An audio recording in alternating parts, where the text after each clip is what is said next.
Okay, and then just contemplate the emotion that you've been evoking, whatever it is.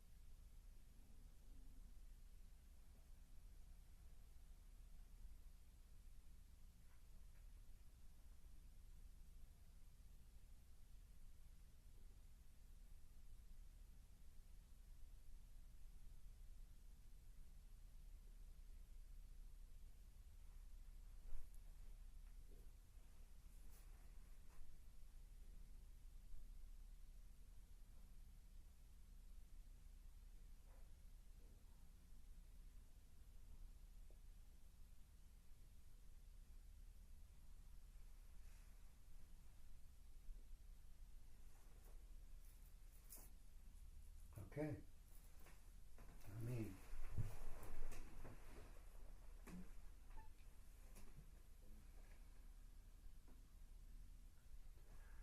how's that feel now?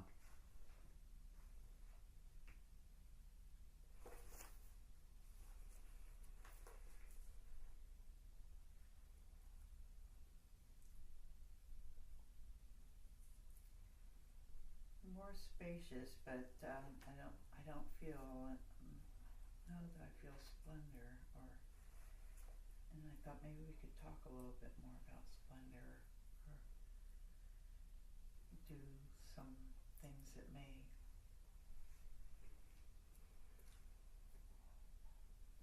create that atmosphere.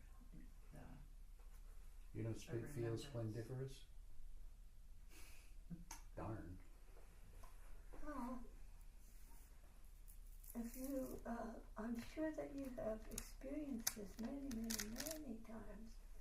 You can experience it looking at a magnificent sunrise or sunset. Mm-hmm. Even over an ocean. It's like that. It brings about that feeling of splendor, real splendor. But the thought of just a mountainous region like the Alps, and like being on top of a mountain, you can see vast stretches of land. Okay. I'm going to start this one. Okay. So we'll wait for you to come back. So anything like that. If you listen to a piece of magnificent music, like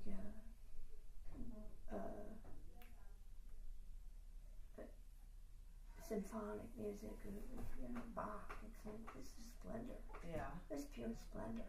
Hildegard Hildegard von Bingen. This Bingen. week I went to the Cathedral of Saints Peter and Paul and heard European Beautiful group music. that does her music. It's like, It's angelic. yeah, and it's just, evokes in you that emotion of splendor. Yeah. It's like that, you can imagine it's like the being of the angelic being of Dul Jalal of Al Ikram. It's like that's why everyone loves the pageantry of the king and the queen and the carriages and all of that. It evokes just splendor in you, so you can appreciate it, even though it's like, the king or the queen doesn't rule. It's the prime minister, or parliament, or a president, or whatever. But we all love that pageantry, that glory, that majesty. It's like it evokes something in you of a memory of that plane. Oh, that's in you.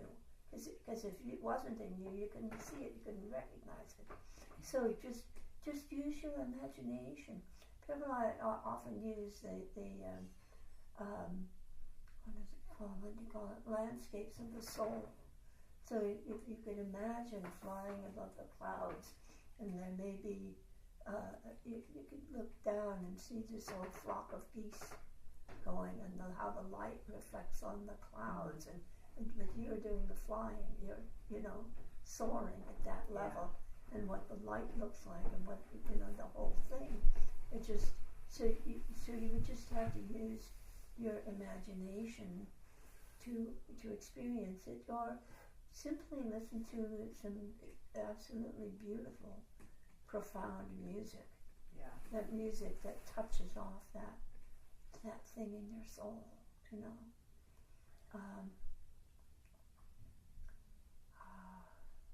As a pure light, often use music for all the different flames, Yeah. you know.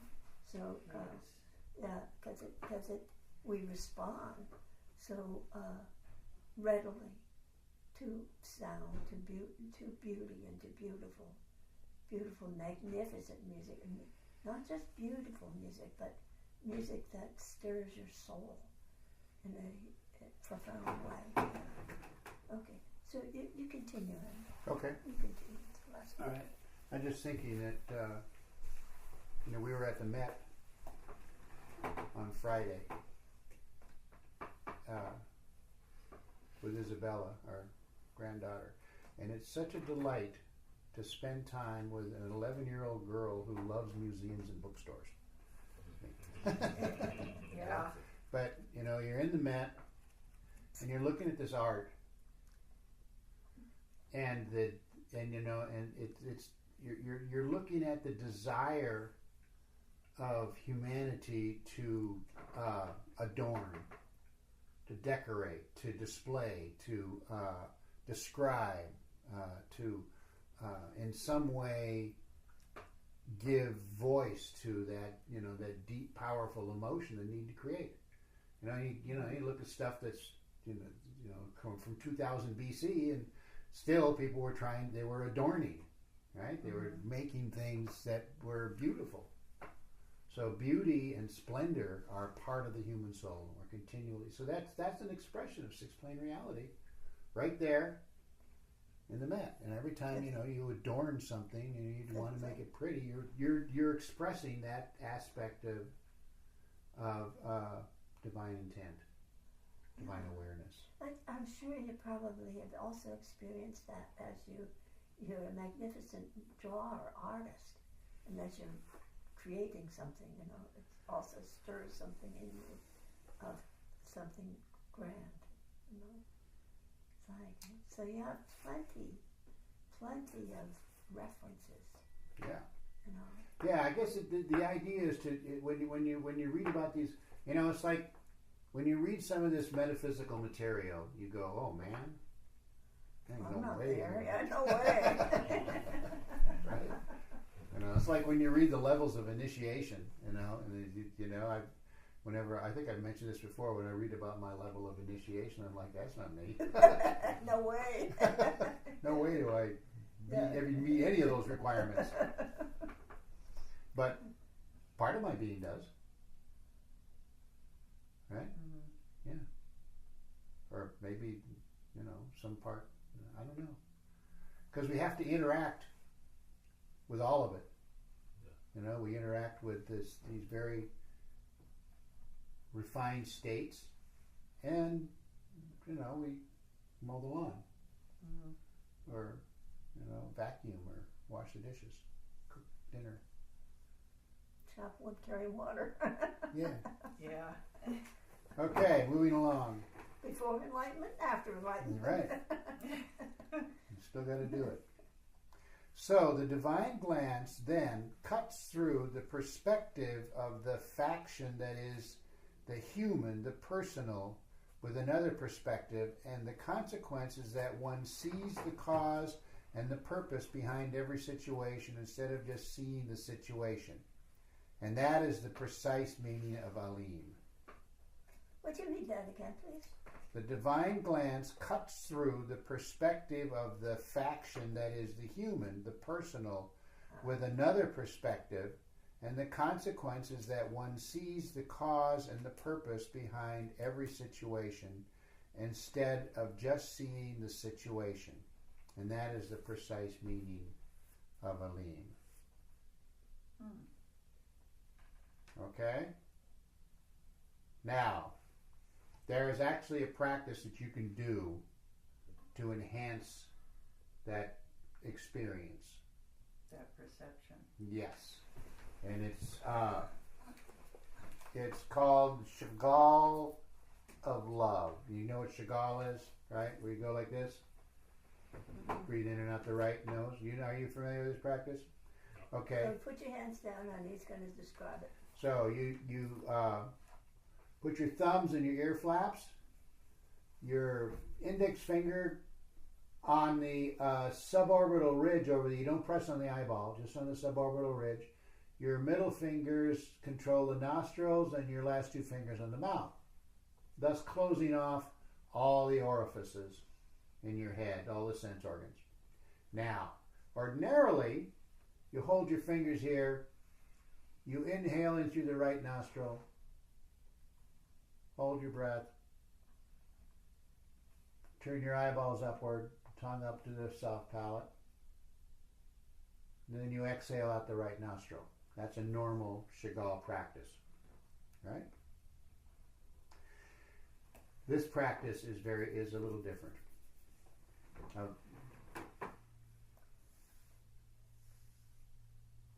If you want it, I can write it out for you later. But I'm just going to describe it now, or you can write it during lunch or something. Tajli, I want you to do this. Not right. So you get the Chagall position, ready, but keep your eyes open, and as you inhale, Wait a minute. Tajli, keep your eyes open. This finger has to be at the suborbital ridge, down here. Yeah. But keep your eyes open, and as you inhale in through the right nostril, imagine that you are drawing the light of the environment in through your eyes into the being. And then, when you're holding, close your eyes. Eyes up, eyeballs up, tongue to the soft palate. And as you exhale, keep your eyes closed and radiate from your body. Radiate light. Then keep your eyes closed. Inhale.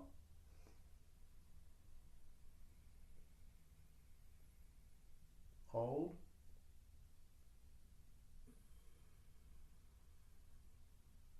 And then as you exhale, open your eyes, radiate the divine glance into infinity. And then drop your hands. Inhale, closing your eyes.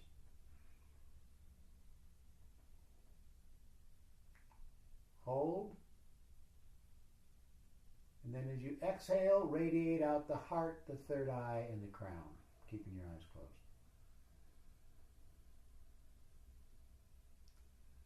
Okay, the Chagall of love. Now, you want to write this out? Here we go. First position. Eyes open. Drawing in the light of the environment.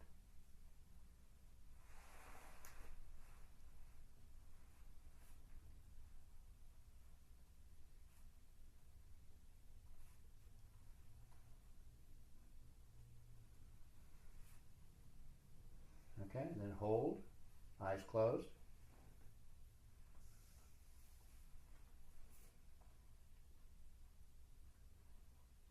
And then as you exhale, eyes closed, radiate light from your whole body.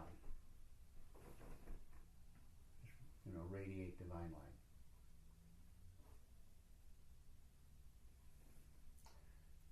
light. Okay, second time. You keep the eyes closed, inhale light.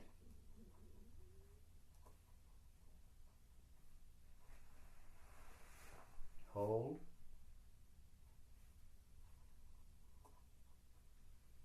And as you exhale, you open your eyes and radiate the divine glance, which is looking into infinity.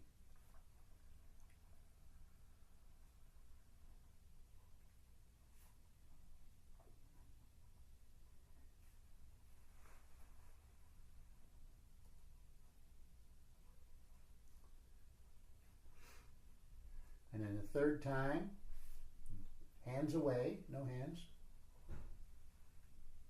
Eyes open, drawing the light of the environment in. But you're still concentrating on the right nostril. Yeah. And you hold. Eyes closed.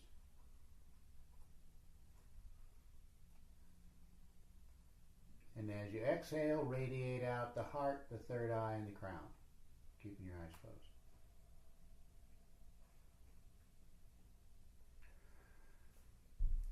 And that's a way to enhance the divine glance.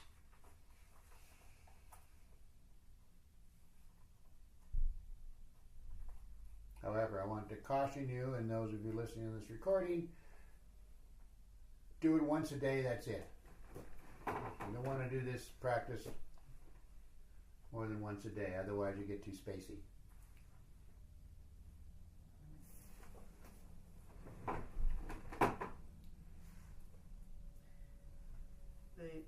The last exhale is Eyes closed. Radiate from the heart, the third eye, and the crown. radiate what? Light.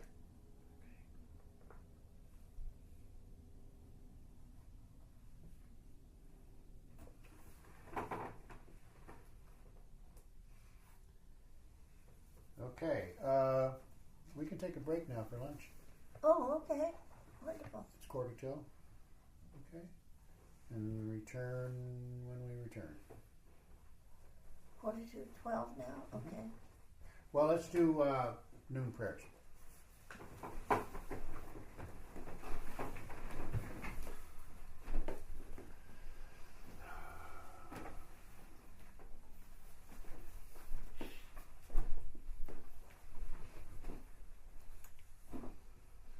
Most gracious Lord, Master, Messiah, and Savior of humanity, we greet Thee with all humility. Thou art the first cause and the last effect, the divine light and the spirit of guidance, Alpha and Omega. Thy light is in all forms, Thy love in all beings, in a loving mother, in a kind father, in an innocent child, in a helpful friend, in an inspiring teacher. Allow us to recognize Thee in all Thy holy names and forms, as Rama, as Krishna, as Shiva, as Buddha. Let us know Thee as Abraham, as Solomon, as Zarathustra, as Moses, as Jesus, as Mohammed, and in many other names and forms, known and unknown to the world. We adore Thy past. Thy presence deeply enlightens our being, and we look for Thy blessing in the future. O Messenger, Christ, Nabi, the Rasul of God, Thou whose heart constantly reaches upward, Thou comest on earth with a message, as a dove from above when Dharma decays, and speakest the word that is put into Thy mouth, as the light filleth the crescent moon. May the star of the divine light shining in Thy heart be reflected in the hearts of Thy devotees. May the message of God reach far and wide, illuminating and making the whole of humanity as one single family in the parenthood of God. Pour upon us Thy love and Thy light. Pour upon us Thy love and Thy light. Pour upon us Thy love and Thy light. Pour upon us Thy love and Thy light. Pour upon us Thy love and Thy light. Pour upon us Thy love and Thy light. Pour upon us Thy love and Thy light. Pour upon us Thy love and Thy light. Pour upon us Thy love and Thy light. Pour upon us Thy love and Thy light. Pour upon us Thy love and Thy light. A torch in the darkness, a staff during my weakness, a rock in the weariness of life. Thou, my Master, makest earth a paradise. Thy thought giveth me unearthly joy. Thy light illuminateth my life's path. Thy words inspire me with divine wisdom. I follow in Thy footsteps, which lead me to the eternal goal. Comforter of the broken-hearted, support of those in need, friend of the lovers of truth, blessed Master, Thou art the prophet of God. Amen. Okay. more light? No, not.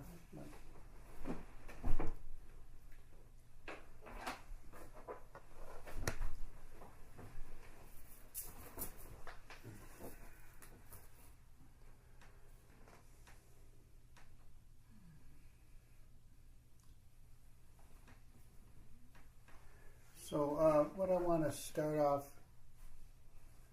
the afternoon with is a practice that I really haven't introduced you to, but it's important to Sufism.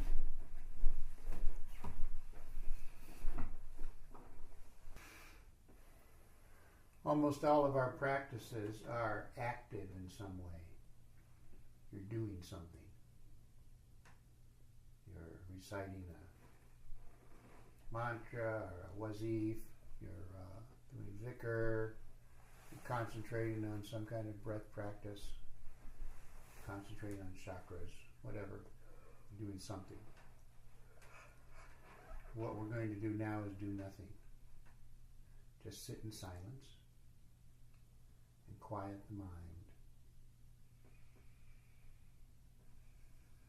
And for a little while.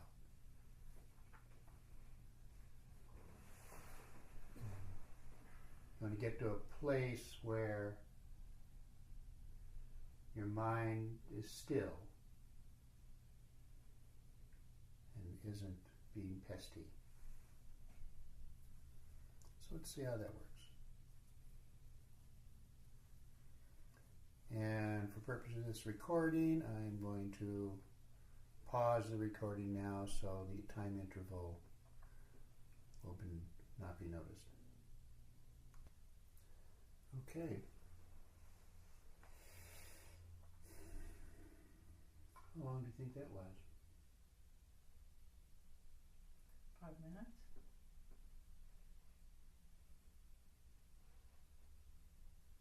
Closer to 20.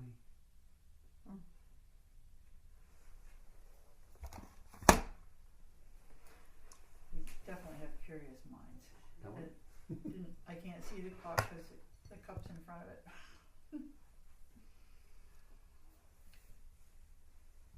I was looking at my cat the other day because it smells outside and she wanted to go outside. She hadn't been out all winter really. I said, I wonder how long her curiosity can stay up against the cold. But I found my mind after, kind of a moment of peace, some silence, grabbing onto something and running with it. Mm-hmm. It's like, oh, no, put that down. Yeah. Okay, let it go. Exactly. And you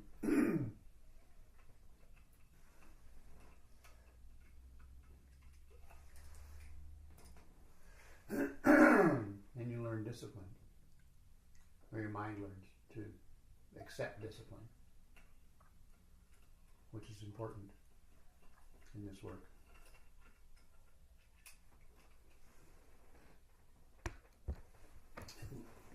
Leads us to the next step.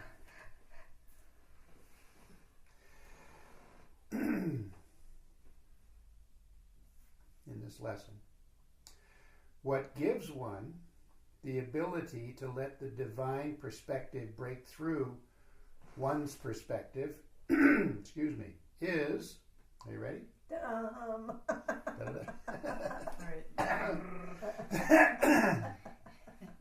Ecstasy. One could also say this the other way around. It's a vicious circle because from the moment that one begins to perceive that which transpires behind that which appears, everything appears so beautiful that one is in ecstasy. Now, I know you experience that.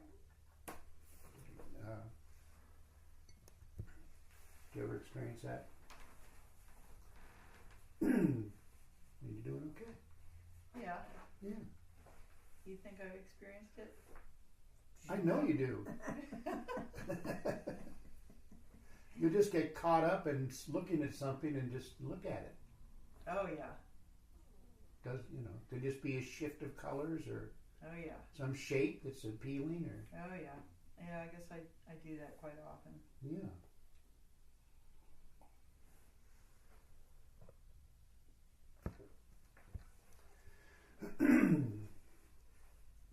And then being in ecstasy, one sees even more what transpires behind that which appears. This is how one starts in the fifth plane, emotion. And it gives one insight into the situations on the planet. And you see that as soon as one lets oneself slip into one's personal consciousness vantage point, one has lost one's ecstasy. Okay? When you get into when you are observing something, a play of colors, interesting shapes, whatever, and then you give personal value to it. You decided it's this, it's that. This is where it fits within the world. You're no longer in a state of ecstasy. You've made decisions based on your personal vantage point. You're not one with all. That's right. And again, we come to that word allowing. To allow whatever it is to be what it is without giving value to it. Which is why we have all this art. Because you just look at the art. You know, people sometimes will come in here, I wonder what that means. They'll look at the art and they'll say, oh, I know. They're not seeing the art. They're seeing what they think they see. I want to draw your attention to the relationship between Qudus and Haqq. You get a very high state of high altitude, rarefied states with Qudus. But don't experience yourself as a body, experience yourself as a soul. The body is something that is added. That is how you get into the feeling of Qudus, because Qudus is like the catalyst that triggers off the forces of life. Oh,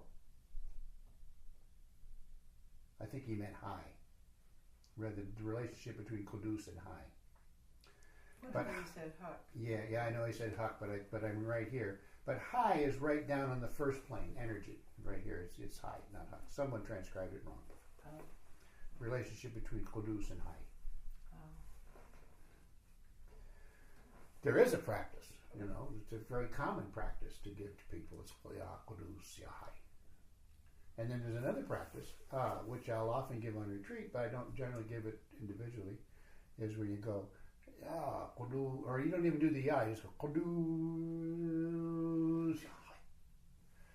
Qudus, Ya high. Qudus, Ya high. Ya high. When you feel it. So that's another, you can see that you're intersecting all those planes of existence in one practice, or some of them. Okay?